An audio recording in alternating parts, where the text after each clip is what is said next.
মহিলাও আছে, পুরুষও আছে। পুরুষ হলে অত্যাচার করে বেশি, মারে মারে ধরে, মহিলার গায়ে হাত তুলে। কোনো কিচ্ছু না, কাপড় চোপড় যদি আত্মীয় স্বজন দিয়েও যায় হেঁটে দেয় না টাকা ছাড়া। ওই এক কাপড়ই ছিঁড়ে যাক, কেউর পরনের কোনো উলঙ্গ ভাবে মানে এইভাবে রাখতেছে।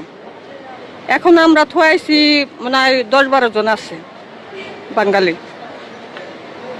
মানে এমন ভাবে পরিস্থিতি, তাদের পরনের কাপড়টাও নাই।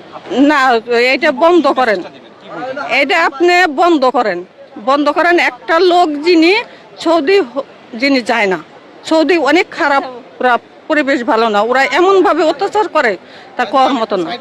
মুসলিম রাষ্ট্র হইলেও তারপরেও এখন আমি হয়তো 9 বছর থাইকে আসলাম, দেখলাম। আর তারপরে জেলে যে পরিবেশ, হাতে কয়রা, পায়ে বেরি, গলায় বেরি পরাই, এখান থেকে ওখানে নেয়, দোকান হইলেও ডাক্তারের কাছে হইলেও পরে এই করে, ওরা সহজেই করে না, চিকিৎসা করে না। বাইরে বাইরেছি, দোকানে গেছি মাছ কেনার লেগে, তখন ওন থেকে মানে উমরা হজে যারা গেছে, আবার এমনিও ঘুরতে গেছে, তাদের এক সাইডে ধরছে, ওরা এক সাইডে ধরছে, যেমন ছিঁড়ে ধরলেই ছাইড়ে দেয়। আর ওরা ছিঁড়ে দিনে, ওরা হলো এই আর্মি ক্যাম্পের লোক, এইটি ধরছে। ধরার পর ওরা ক্যাম্পে নিয়ে গেছে, প্রথম নিয়ে যায় থানায় থেকে ফিঙ্গার করে, পরে আবার নিয়ে যায় ক্যাম্পে।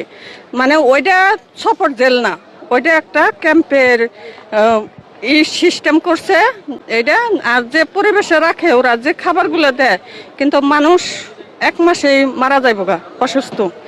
খালি ফ্লোটের মধ্যে ঘুমাইতে দেয়, ঠান্ডা, নিচে ঠান্ডা, উপরে ধুলাবালি, ওইটার মধ্যে। আর খাবার ওইটা মানুষও খায় না, সবাই দেয় ফেলাই, মানে চাল, ওটা কোনো ভাত রান্না হয় না, খালি চাল মুরগি সেদ্ধ করে দেয়, এইভাবে পরিবেশ। আর ওরা যেভাবে অত্যাচার করে, ওরা মানুষ মনে করেন অনেক মারধর করে, বাই করে। অনেকজনও এখন পর্যন্ত আসছে, তাদের 3 মাসও হয়ে গেছে, ছাড়ে নাই।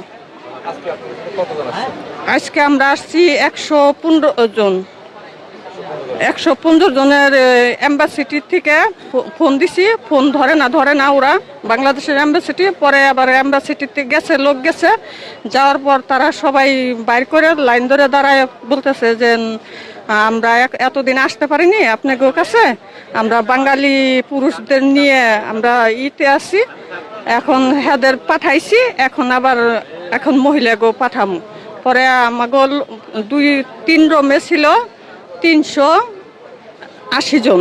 পরে সেখান থেকে যাদের কফিল আছে, তাদের কফিলি মেসেজ গেছে ফিঙ্গারে।